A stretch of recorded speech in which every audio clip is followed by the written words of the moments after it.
The only thing we have to fear is fear itself.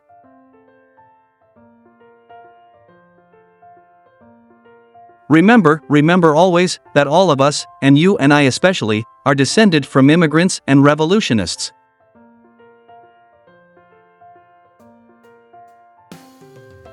I ask you to judge me by the enemies I have made.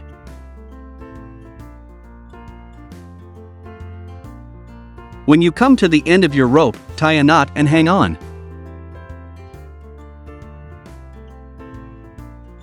We cannot always build the future for our youth, but we can build our youth for the future.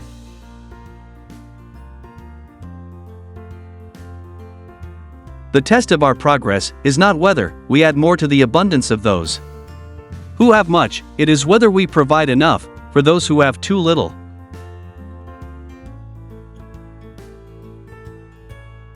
A nation that destroys its soils destroys itself.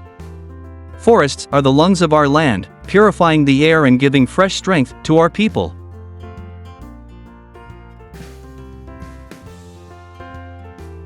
I'm not the smartest fellow in the world, but I can sure pick smart colleagues.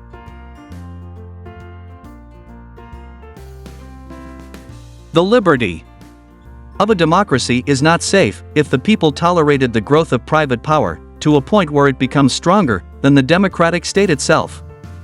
That in its essence is fascism, ownership of government by an individual, by a group, or any controlling private power.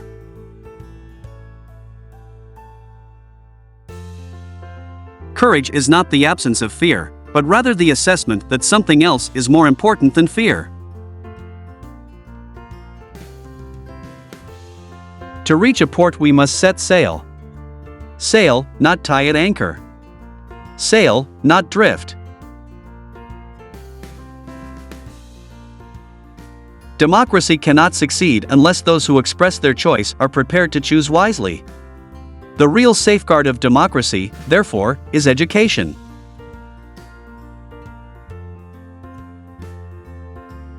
Books cannot be killed by fire. People die, but books never die. No man and no force can abolish memory. In this war, we know, books are weapons. And it is a part of your dedication always to make them weapons for man's freedom.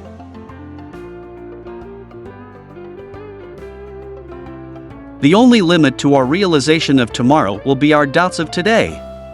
Let us move forward with strong and active faith.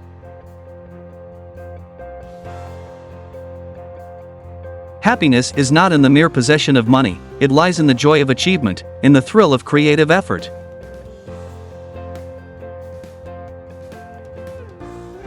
Happiness lies in the joy of achievement and the thrill of creative effort.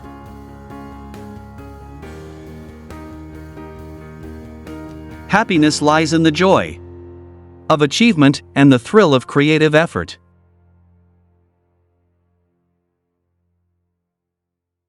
If you treat people right, they will treat you right. 90% of the time.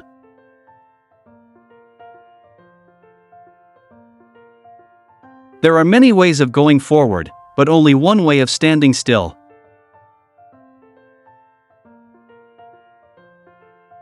A smooth sea never made a skilled sailor. Presidents are selected, not elected.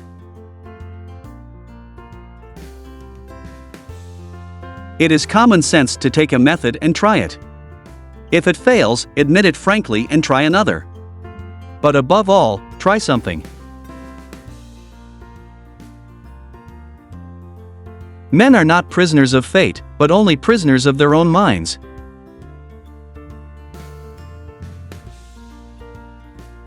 Be sincere, be brief, be seated. We have always known that heedless self-interest was bad morals, we now know that it is bad economics.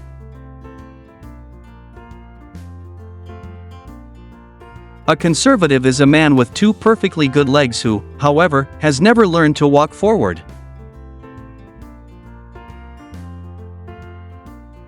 Freedom means the supremacy of human rights everywhere. Our support goes to those who struggle to gain those rights and keep them. Our strength is our unity of purpose. To that high concept there can be no end save victory. Repetition does not transform a lie into a truth. The first truth is that the liberty of a democracy is not safe if the people tolerate the growth of private power to a point where it becomes stronger than their democratic state itself. That, in its essence, is fascism, ownership of government by an individual, by a group, or by any other controlling private power. Among us today, a concentration of private power, without equal in history, is growing.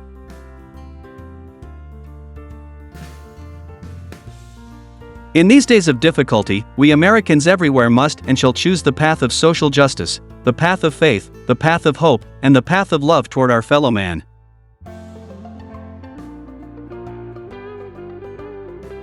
It isn't sufficient just to want, you've got to ask yourself what you are going to do to get the things you want.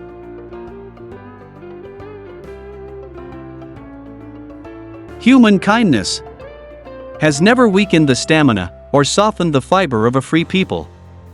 A nation does not have to be cruel to be tough.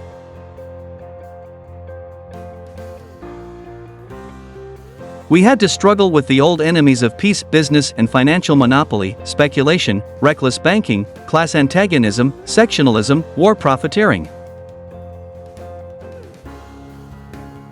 They had begun to consider the government of the United States as a mere appendage to their own affairs. We know now that government by organized money is just as dangerous as government by organized mob.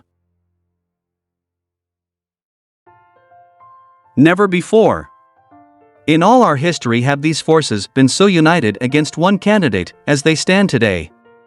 They are unanimous in their hate for me, and I welcome their hatred. The truth is found when men and women are free to pursue it.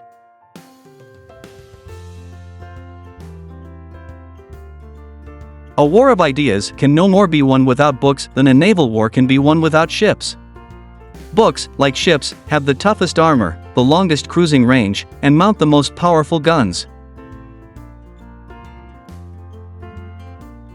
Better the occasional faults of a government that lives in a spirit of charity than the consistent omissions of a government frozen in the ice of its own indifference. Competition has been shown to be useful up to a certain point and no further. But cooperation, which is the thing we must strive for today, begins where competition leaves off. True individual freedom cannot exist without economic security and independence. People who are hungry and out of a job are the stuff of which dictatorships are made. Freedom.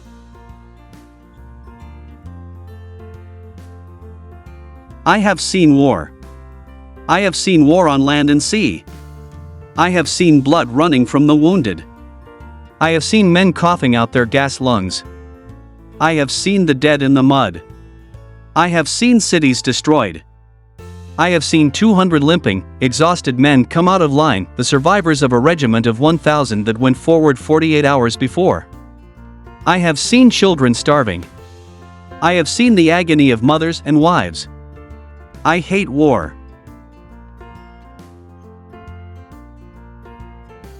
War is young men dying and old men talking.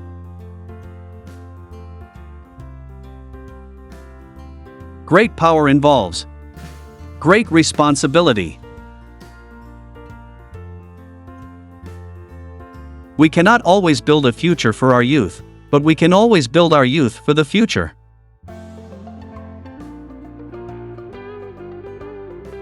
I think we consider too much the luck of the early bird and not enough the bad luck of the early worm. In the truest sense, freedom cannot be bestowed, it must be achieved.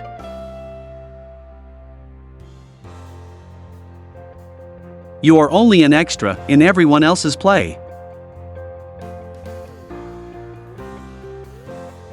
Those who have long enjoyed such privileges as we enjoy forget in time that men have died to win them. The real truth of the matter is, as you and I know, that a financial element in the large centers has owned the government of the U.S. since the days of Andrew Jackson. A radical is a man with both feet firmly planted in the air. A conservative is a man with two perfectly good legs who, however, has never learned to walk forward. A reactionary is a somnambulist walking backwards.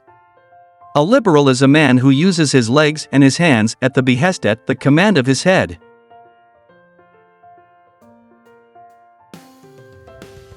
There is nothing so American as our national parks. The scenery and the wildlife are native. The fundamental idea behind the parks is native.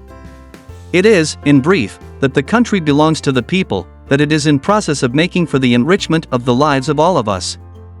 The parks stand as the outward symbol of the great human principle.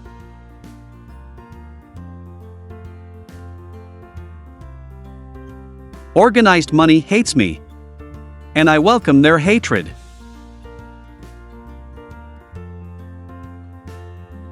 Taxes, after all, are dues that we pay for the privileges of membership in an organized society. The only sure bulwark of continuing liberty is a government strong enough to protect the interests of the people and a people strong enough and well enough informed to maintain its sovereign control over the government. I have an unshaken conviction that democracy can never be undermined if we maintain our library resources and a national intelligence capable of utilizing them. There should be no bitterness or hate where the sole thought is the welfare of the United States of America. No man can occupy the office of president without realizing that he is president of all the people.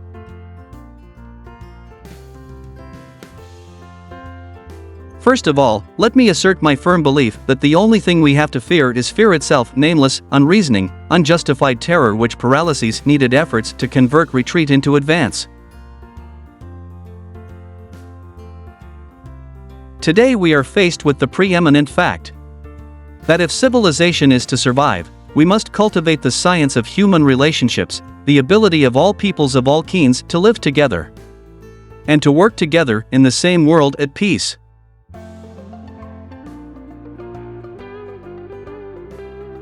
I sometimes think that the saving grace of America lies in the fact that the overwhelming majority of Americans are possessed of two great qualities: a sense of humor and a sense of proportion. It is the purpose of government to see that not only the legitimate interests of the few are protected, but that the welfare and rights of the many are conserved.